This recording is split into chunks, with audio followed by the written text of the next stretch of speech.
வழக்கமாக plum cake அப்படின்னா traditional மெத்தடில் பார்த்திங்கன்னா நம்ம ரம்மில் இல்லைனா ஏதோ ஒரு ஆல்கஹால் கண்டனில் வந்து நம்ம ட்ரை ஃப்ரூட்ஸ் நட்ஸ் எல்லாத்தையும் நம்ம சோக் பண்ணி வச்சு ஒரு 1 இயர் வரைக்கும் ஊற வச்சு அதில் செய்கிறது தான் ட்ரெடிஷ்னலான ப்ளம் கேக்கு. ஆனால் நம்ம வந்து இப்போ எங்களுக்கு ஆல்கஹால் எதுவும் தேவையில்லை, அதை எடுக்கிறது விருப்பம் இல்லை அப்படிங்கிறவங்க இந்த மாதிரி ஜூஸ் ஐட்டம்ஸில் நம்ம வந்து நட்ஸு ட்ரை ஃப்ரூட்ஸ் எல்லாம் சோக் பண்ணி வச்சு அதில் பண்ணலாம். இப்போ நான் 2 கிலோ ப்ளம் கேக்கு செய்கிறதுக்காக 1 கிலோ ஆரஞ்சு எடுத்திருக்கேன். அந்த ஆரஞ்சோட ஜூஸை ஒவ்வொரு சொலையாக தனியாக பிரித்து நம்ம கையால் பிசைஞ்சு எடுக்கலாம். இல்லைனா சிட்ரஸ் ஜூஸு செய்கிறதுக்கான மிக்சர்லாம் இருக்கும், கொஞ்சம் காஸ்ட்லியாக இருக்கும், அது வாங்கி அதில் போட்டு எடுக்கலாம். அது ஒன்றும் இல்லை, எங்களுக்கு அந்த அளவு பட்ஜெட் இல்லை அப்படிங்கிறவங்க கையால் பிசைஞ்சு எடுக்கவும் விருப்பம் இல்லை, அது வந்து கஸ்டமருக்கு கொடுக்குறதுல எனக்கு திருப்தி இல்லை அப்படிங்கிறவங்க இந்த மாதிரி ஜூஸ் பிழிஞ்சு எடுக்கதா இருக்கும். நம்ம அந்த சாத்துக்குடி ஜூஸ் எல்லாம் ஆரஞ்செல்லாம் பிழிஞ்சு எடுக்கிற ஜூஸர் இருக்கும்.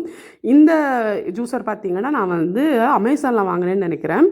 அதோட லிங்க் நான் உங்களுக்கு ஷேர் பண்ணுறேன். ரேட் வந்து ஒரு 200 பக்கத்தில் வந்துச்சு. அந்த மாதிரி ஒரு ரேட்டில் லாஸ்ட் இயர் வாங்கினது, இந்த இயரில் லாஸ்ட் இயர் வாங்கி யூஸ் பண்ணிவிட்டு நல்லா கழுவி காய வச்சு எடுத்து வச்சுருக்கோம். நம்ம கேக்கு தேவையான ட்ரை ஃப்ரூட்ஸ் எல்லாம் கட் பண்ணி எடுத்து வச்சுருக்கோம் இல்லையா. இதில் வந்து நம்ம ஆரஞ்சு ஜூஸை ஊற்ற வேண்டியது தான். நான் 1 கப் ஆரஞ்சு ஜூஸ் ஊற்றியிருக்கேன். ஒரு கப்பு சைஸுக்கு வந்து 1 கப்பு, நம்ம 250 ml கப்புக்கு 1 கப்பு ஆரஞ்சு ஜூஸ் ஊற்றிட்டு இதை நல்லா மிக்ஸ் பண்ணி கொடுத்துட்டு ஒரு 10 நிமிஷம் இதை அப்படியே வச்சுக்கோங்க. வச்சதுக்கப்புறமா நேற்று வந்து கேரமல் சிரப் இதுக்கு எப்படி ரெடி பண்ணணும் அப்படின்னு வீடியோ போட்டிருக்கேன், ஷார்ட்ஸில் பார்த்துக்கோங்க.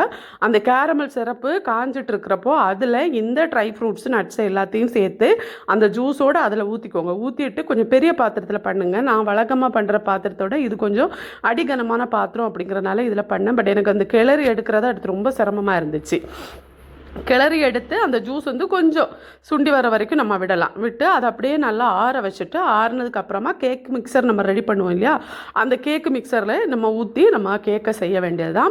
இதோட ஃபுல் வீடியோ, நான் ஆல்கஹாலிக் ப்ளம் கேக்கு செய்கிற ஃபுல் வீடியோ ப்ரொஃபஷ்னல் மெத்தடில் உங்களுக்கு இப்போ சேல்ஸுக்கு பண்ணுறதுன்னா எப்படி பண்ணணும் அப்படிங்கிற ஃபுல் டீட்டெயில் வீடியோ நான் வந்து இன்றைக்கி சாயங்காலம் போடுறேன்னு நினைக்கிறேன். பவர் கட் அப்படிங்கிறனால சாயங்காலம் வீடியோ எடிட் பண்ணி அப்லோட் பண்ண முடியுமான்னு தெரில.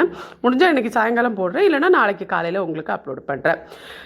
லோ ஃப்ளேமில் ஒரு 10 நிமிஷம் நல்லா வேகட்டும். இந்த நம்ம சேர்த்துருக்க அந்த ஜூஸ் இதெல்லாம் இது கூட வந்து நல்லா மிக்ஸ் ஆகி வரணும், அந்த கேரமல் சிரப்பு கூட.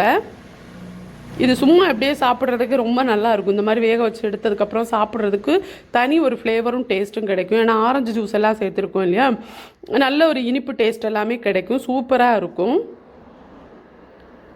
அவ்வளோதான். ப்ளம் கேக்கு பற்றின டீட்டெயில் வீடியோஸ் எல்லாம் அடுத்தடுத்த வீடியோவில் உங்களுக்கு ஷேர் பண்ணுறேன். அடுத்த வீடியோவில் சந்திக்கலாம். Tata, bye by.